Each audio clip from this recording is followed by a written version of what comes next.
Rose Valley কোম্পানিতে যারা টাকা ইনভেস্ট করেছিলেন সেই টাকা রিটার্নের জন্য যে অনলাইন অ্যাপ্লিকেশন চালু হয়েছিল সেটি কিছু প্রবলেমের জন্য সেই সাইটে কিছু প্রবলেমের জন্য কিছুদিন বন্ধ রাখা হয়েছিল। বর্তমানে সেই ওয়েবসাইটটি পুনরায় চালু করা হয়েছে। কিভাবে আপনারা ফর্ম ফিল আপ করবেন সেই বিষয়ে আমি বিস্তারিত জানাবো, তাই ভিডিওটা স্কিপ না করে শেষ পর্যন্ত দেখুন এবং ভালো লাগলে ভিডিওটাকে লাইক করে চ্যানেলটাকে সাবস্ক্রাইব করে দেবেন, পাশে থাকা বেল আইকনটি ক্লিক করে দেবেন। চলুন তাহলে দেখে নেওয়া যাক। rosevalleyadc.com এই ওয়েবসাইটে আসার পর আপলোড সার্টিফিকেট এই অপশানে ক্লিক করবেন। এই অপশানে ক্লিক করার পর পেজটা লোডিং নেবে। এরপরে দেখুন এখানে যা কিছু ছিল আগের মতোই সেই একই রকমই আছে। এখানে আপনার কোম্পানির নামটা সিলেক্ট করে দেবেন। বেশিরভাগ লোকে দেখবেন Rose Valley hotels and entertainments limited, এই কোম্পানিটা বেশিরভাগ লোকে। যদি আপনাদের যদি আলাদা হয় আলাদা সিলেক্ট করে দেবেন অন্য কিছু হলে। ফার্স্ট ইনভেস্টর অর্থাৎ যার নামে সার্টিফিকেটটি সেই নামটা এখানে দিয়ে দেবেন। অনেকেই আছেন যাদের সার্টিফিকেটে আলাদা নাম এবং আধার কার্ডে আলাদা নাম, অর্থাৎ নামের বানান যদি ভুল থাকে তাহলে এখানে আপনি আধার কার্ডে যেই নামটা আছে সেই নামটাই লিখে দেবেন। সেই নামটা লিখে দেওয়ার পর বয়সটা এখানে লিখে দেবেন, তারপরে জেন্ডারটা সিলেক্ট করে দেবেন। এরপরে দেখুন মোবাইল নাম্বারের জায়গায় মোবাইল নাম্বারটা বসিয়ে দেবেন। মোবাইল নাম্বারটা বসিয়ে দেওয়ার পর ভেরিফাই ফোন নম্বর এই অপশানে ক্লিক করলে আগে আপনাদের ওটিপি দিয়ে ভেরিফাই করতে হতো, বর্তমানে কোনো ওটিপির প্রয়োজন নেই। এই ভেরিফাই ফোন নাম্বার এই অপশানে ক্লিক করলে অটোমেটিক ভেরিফাই হয়ে যাচ্ছে। আমি এই অপশানে ক্লিক করে দিলাম। দেখুন এখানে দেখাচ্ছে ফোন নাম্বার ভেরিফাইড। এরপরে দেখুন অটোমেটিক টিক চিহ্ন চলে এসছে। এরপরে আপনার আইডেন্টি প্রুফ হিসেবে আপনি যে কোনো একটা ডকুমেন্টস দিয়ে দেবেন। এখানে অ্যাপ্লিকেশন করার সময় যদি আইডেন্টি প্রুফ হিসেবে আধার কার্ড দেন, আধার কার্ডের নাম্বারটা বসিয়ে দেওয়ার পর নেক্সট অর্থাৎ পরে যদি আপনার আরও কোনো সার্টিফিকেট থাকে সেটি অ্যাপ্লিকেশন করতে চান সেই আধার নাম্বার দিয়ে, তাহলে দেখাতো যে আপনার আধার নাম্বার অলরেডি এক্সিস্ট। বর্তমানে ওই প্রবলেমটা সলভ হয়ে গেছে। যাদের অনেকগুলো সার্টিফিকেট কতগুলো ডকুমেন্টস দিয়ে অ্যাপ্লিকেশন করবে, তাই শুধুমাত্র আপনার আধার কার্ড দিয়ে আপনার যতগুলো হয় ততগুলো করবেন। তারপরে যদি না হয় তখন ভোটার কার্ড বা ড্রাইভিং লাইসেন্স বা প্যান কার্ড দিয়ে অ্যাপ্লিকেশন করবেন। এরপর দেখুন সেকেন্ড ইনভেস্টর, যদি সেকেন্ড ইনভেস্টর যদি থাকে তাহলে তার নাম দেবেন, না হলে কিছু দেওয়ার দরকার নেই, ফাঁকা রেখে দেবেন।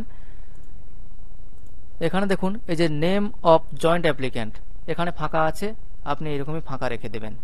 অর্থাৎ জয়েন্ট অ্যাপ্লিক্যান্ট যদি থাকে তখন দেবেন, না হলে কিছু দেওয়ার দরকার নেই। এরপরে দেখুন নেম অফ দ্য ফাদার্স অথবা হাজবেন্ড নেম, এখানে আপনার বাবার নাম অথবা হাজবেন্ডের নাম দিয়ে দেবেন। তারপরে আপনার অ্যাড্রেসটা দিয়ে দেবেন, তারপরে আপনার স্ট্রিটের নামটা দিয়ে দেবেন। এরপরে আপনি ভিলেজের নামটা দিয়ে দেবেন, ভিলেজ টাউন অথবা সিটির নামটা দিয়ে দেবেন। পোস্ট অফিসের নামটা দিয়ে দেবেন, তারপরে পুলিশ স্টেশনের নামটা দিয়ে দেবেন। তারপরে আপনার স্টেটটা সিলেক্ট করবেন, ডিস্ট্রিক্টটা সিলেক্ট করে দেবেন। এরপরে পিনকোডটা আপনি দিয়ে দেবেন। পিনকোডটা দেওয়ার পর এখানে আপনার ব্যাংক ডিটেলসটা দিতে হবে।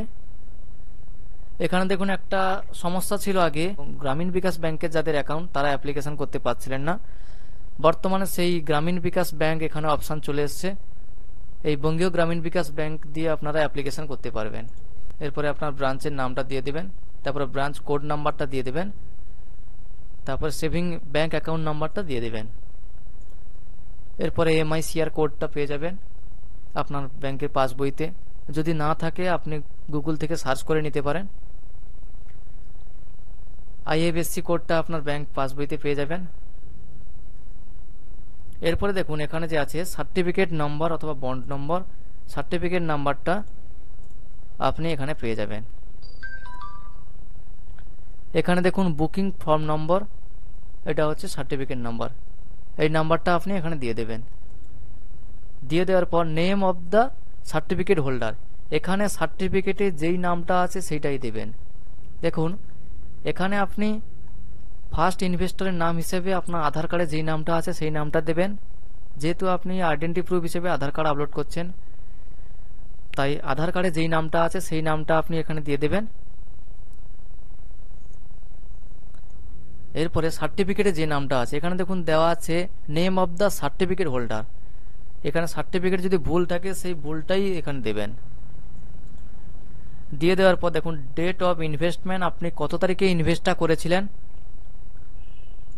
আপনার সার্টিফিকেট থেকে পেয়ে যাবেন। দেখুন বুকিং ডেট 26/11/2014, এই ডেটটায় আপনি বুকিং করেছিলেন, অর্থাৎ এই ডেটটায় আপনি আপনার পলিসিটা কিনেছিলেন, এই ডেটটা আপনি বসিয়ে দেবেন।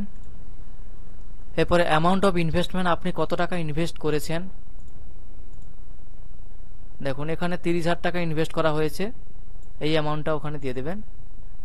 ডেট অফ ম্যাচুরিটি, কত তারিখে আপনার ম্যাচুরিটি হবে বা হওয়ার কথা ছিল, সেই ডেটটা আপনার সার্টিফিকেটে পেয়ে যাবেন। দেখুন এখানে দিয়েছে applicant at the end of 26/1/2018, এই ডেটটা আপনি বসিয়ে দেবেন। এরপর দেখুন amount receive at maturity, maturity হওয়ার পরে অনেকে আছে যাদের ম্যাচুরিটি হয়ে গেছিল, টাকা রিটার্নের জন্য আপনি আপনার ডকুমেন্টস জমা দিয়েছিলেন, সেক্ষেত্রে যদি আপনি কোনো টাকা রিটার্ন পেয়ে থাকেন তাহলে এখানে সেই টাকার অ্যামাউন্টটা দিয়ে দেবেন, না হলে জিরো বসিয়ে দেবেন। এরপরে দেখুন amount of principal not refunded, এখানে দেখুন আপনার প্রিন্সিপাল অ্যামাউন্ট অর্থাৎ আপনার মূল যে অ্যামাউন্টটা যেটা আপনি রিফান্ড পাননি, আপনার যে মূল অ্যামাউন্ট অর্থাৎ আপনি যে টাকাটা ইনভেস্ট করেছিলেন মূল টাকাটা, সেই টাকাটা এখানে দিয়ে দেবেন। অর্থাৎ আপনি যদি 30,000 টাকা ইনভেস্ট করে থাকেন তাহলে এখানে 30,000 টাকাই লিখে দেবেন। যদি আপনি রিটার্ন পেয়ে থাকেন তাহলে সেটা বাদ দিয়ে এখানে লিখে দেবেন, কত টাকা রিটার্ন পেয়েছেন আর কত টাকা পাবেন সেটা লিখে দেবেন। এখানে দেখুন অ্যামাউন্ট এন্টাইটেলড টু গেট, অর্থাৎ আপনি কত টাকা আশা করেছেন, অর্থাৎ ম্যাচুরিটি হওয়ার পরে আপনি কত টাকা প্রাপ্য ছিল, ম্যাচুরিটি হওয়ার পরে আপনি কত টাকা, আপনার কত টাকা প্রাপ্য ছিল। এখানে দিয়েছে দেখুন 42,000 টাকা, এই 42,000 টাকাটা আপনি এখানে দিয়ে দেবেন। সমস্ত কিছু ফিল আপ করে দেওয়ার পরে আপনি কন্টিনিউ ফর ডকুমেন্ট আপলোড এই অপশানে ক্লিক করে দেবেন। এরপর দেখুন অরিজিনাল সার্টিফিকেট অফ ইনভেস্টমেন্ট, এখানে আপনার অরিজিনাল সার্টিফিকেটটা আপনি আপলোড করে দেবেন। এই সার্টিফিকেটটা আপলোড করে দেওয়ার পরে এখানে আপলোড এই অপশানে ক্লিক করে দেবেন।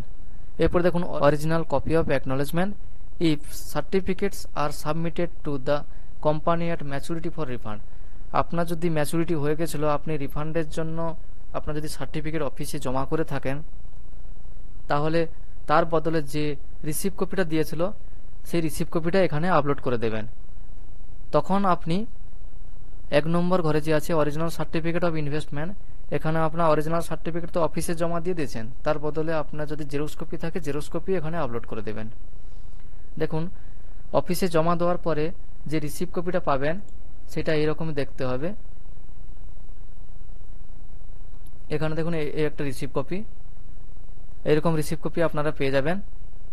এখানে আপনার নাম থাকবে, তারপরে অ্যাপ্লিকেশন নাম্বার অর্থাৎ ওই বুকিং নাম্বার যেটা সার্টিফিকেট নাম্বার, এরপরে এম কোড, যে দেখুন এম কোড যেটা আছে এইটা এখানে থাকবে।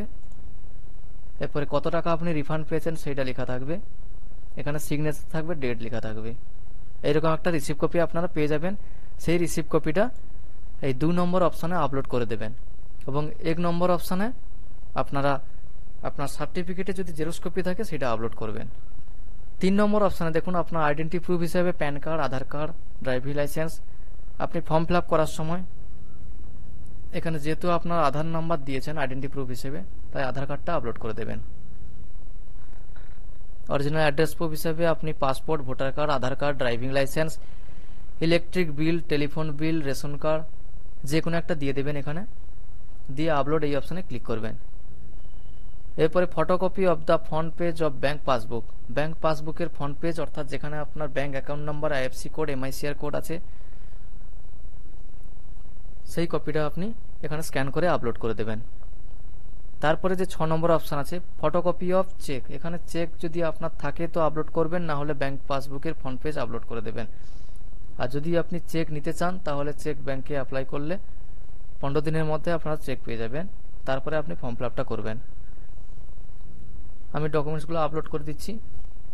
যদি আপনি ভুল করে থাকেন ক্যান্সেল এই অপশানে ক্লিক করে আপনি ক্যান্সেল করে দিতে পারেন।